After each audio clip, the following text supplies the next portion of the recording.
A família de Iago Vitorino, detento que morreu vítima de meningite na segunda-feira, irá realizar uma manifestação amanhã em frente ao Presídio Regional de Rio do Sul.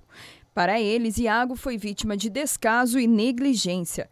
No domingo, a família, que é de Itajaí, veio visitá-lo, mas a visita não foi liberada porque ele estava doente e o SAMU seria chamado. Depois de um mês sem vê-lo, mãe e namorada se desesperaram e queriam entender o que tinha acontecido, mas não obtiveram respostas. Daí ela que falou pra gente, o Iago passou mal essa madrugada, mas eu acabei de chegar no meu plantão, eu não sei o que está ocorrendo. E daí ali a gente já ficou desesperada, em pânico, né? A gente começou a chorar e tudo. Daí ela falou, mas eu não posso ver agora o que aconteceu, a gente vai chamar o SAMU e vocês têm que ir embora, vocês não podem ficar aqui. Daí a gente falou, mas como? Ele tá passando mal e vocês não podem ali ver o que tá acontecendo?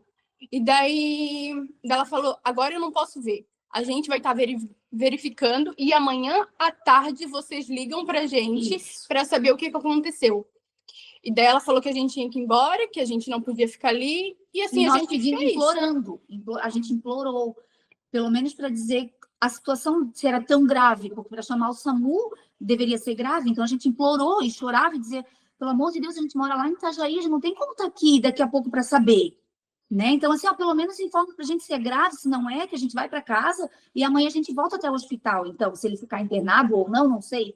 E foi isso que a gente teve de resposta. E assim continuou ao longo do dia. As poucas e angustiantes informações que chegaram foram de familiares de outros detentos.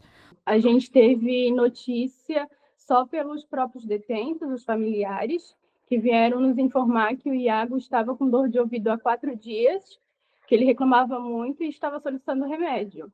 Mas o remédio não foi dado. E o que ele falaram pra gente, que ele sentia muita dor, que ele gemia a noite toda, que ele berrava lá dentro e ninguém fazia nada. Quando foi na madrugada de domingo, às 4 horas da manhã, ele teve um pico de dor muito forte, aonde resolveram tirar ele dentro da cela. Ele vomitou, ele estava passando muito mal, ele vomitava também. E ele desmaiou e tiraram ele da cela às 4 horas da manhã. Foram chamar o SAMU, de fato, depois de 6 horas. Foi às 10 horas da manhã. Ao saber que ele tinha sido internado, eles entraram em contato com o hospital e foram informados que não poderiam ser repassadas informações por telefone. Então, na segunda-feira, eles resolveram vir a Rio do Sul. E no meio do caminho receberam uma ligação do presídio. Daí, quando a gente estava indo para lá, foi a primeira ligação, a primeira vez que o presídio ligou e falou dessa forma. Vocês souberam que o Iago estava doente ontem, né? Então, agora ele veio a óbito. Então, essas foram as informações do presídio na segunda-feira, era 1h, 1h pouco da tarde, quando a gente estava chegando lá, porque a gente ia no hospital para saber a informação do que estava acontecendo com o Iago. Momento nenhum o presídio falou que ele estava com meningite, que ele havia sido transferido para o hospital, que ele foi entubado. Momento nenhum, a gente não soube de nada. Eu fui para lá para saber uma informação da doença dele, o que ele tinha. Segundo nota da Secretaria de Estado da Justiça e Reintegração Social, o interno passou mal pela madrugada de domingo e recebeu atendimento imediato pela equipe de plantão. Foi transferido para uma cela próxima ao sistema de monitoramento para ser acompanhado de perto e, após uma nova avaliação pela manhã, foi encaminhado ao hospital. A indignação foi essa omissão de socorro. Foi quando... Como se fosse bicho, né? Sabe quando a gente tem um bicho e tipo, só vai socorrer quando tá quase morrendo? Não percebe os sintomas antes, não procura saber o que está acontecendo. Às vezes, muitos bichinhos ainda são mais bem tratados e mais cuidados do que próprio eles, né? Ainda em nota, a Sejure afirma que a direção da unidade adotou todas as providências administrativas e comunicou os órgãos competentes conforme os protocolos estabelecidos. E afirma que não houve qualquer indício de negligência por parte da unidade prisional ou dos profissionais que atuaram com responsabilidade e atenção em todas as etapas do atendimento. Foi confirmado pelo Laboratório Central do Estado que o detento morreu em decorrência de meningite pneumocócica, o que descartaria a preocupação sobre um possível surto, considerando que no mês anterior houve outro caso da doença entre os internos. 2 casos, então, de meningite lá no presídio nesse ano, né? Então foram casos isolados e a confirmação que a gente teve é que são casos diferentes, né? Então o primeiro caso de meningite, que foi no mês passado, foi um caso de meningite por meningocócica. Diferente do caso atual, né? Esse caso dessa semana foi, então, confirmado uma meningite por pneumococo, o que deixa a gente numa situação mais tranquila, porque sabe que não é um surto, então os 2 casos não têm relação um com o outro. Esse é o segundo caso recente de meningite no Presídio Regional de Rio do Sul.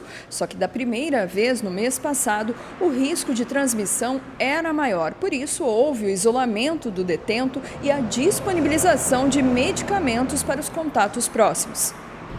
A diferença dos casos de meningite que a gente teve lá, a meningite meningocócica, ela tem um risco, né, aumentado de transmissão, que foi aquele primeiro caso que teve de meningite no mês passado. Então, quando é uma meningite meningocócica, existe uma quimioprofilaxia, que é uma medicação que a gente tem que dar para todos os contatos, né, pelo risco aumentado. Já a meningite dessa semana, que foi a meningite por pneumococo, ela tem um risco muito pequeno de transmissão, então não tem indicação de fazer isolamento ou de tratar, né? A gente fala que o maior cuidado para a meningite é realmente prevenção anterior, né? A gente está com vacinação em dia, a gente ter todos os cuidados de higiene, que é os cuidados que a gente tem que ter sempre. E aproveita para alertar que uma nova ação de vacinação será feita no presídio e que esperam ter uma maior adesão. Esse ano a gente teve uma baixa adesão de vacinação lá e a gente traz, inclusive para eles, né, a importância, porque todas as pessoas que estão em ambientes fechados têm um risco maior, né, de contaminação, de infecção, não só para as pessoas de presídio, mas para as crianças em escola. Então, com certeza, a vacinação para eles é muito importante. E esse ano a gente teve essa baixa adesão de vacinação, tanto de vacina de influenza quanto demais vacinas lá.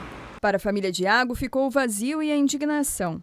A mãe diz que o filho cometeu um erro e estava pagando, mas tinha sonhos e propósitos que morreram com ele. Mas assim, ó, tinha planos de casamento, né? Eles iam fazer 3 anos agora de namoro, ele queria casar, queria ter filhos, e ele era apaixonado pela minha nora, e